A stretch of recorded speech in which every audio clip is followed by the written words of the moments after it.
ও হচ্ছে আমার এমন ভাবে চাপ দিছে যা বলার বাহিরে। ভাই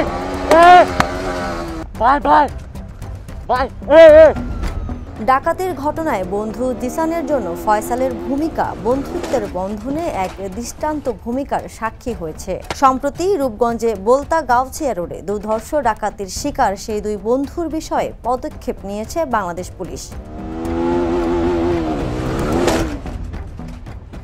ডাকাতির ভিডিও সামাজিক মাধ্যমে ভাইরাল হলে সেটি পুলিশের নজরে আসে।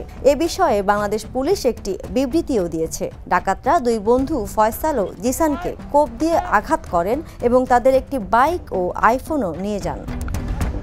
বাংলাদেশ পুলিশ তাদের ভেরিফাইড ফেসবুক পেজে বিবৃতি দিয়েছে, রূপগঞ্জে মোটরসাইকেল আরোহী জিসান ও ফয়সালের ওপর হামলা এবং ছিনতাই সংক্রান্ত একটি ভিডিও সামাজিক মাধ্যমে ভাইরাল হয়েছে।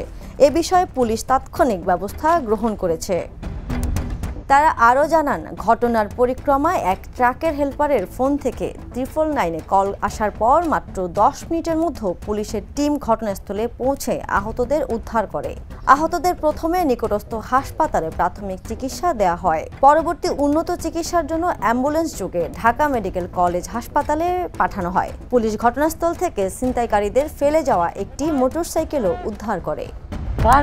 বাংলাদেশ পুলিশ আরও যোগ করে বলেন, ঘটনার পরপরই রূপগঞ্জ থানায় একটি মামলা রুজু করা হয়েছে।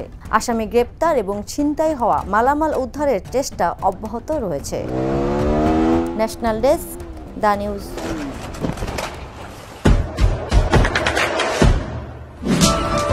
দেশে দেশে সবার সাথে দ্য নিউজ।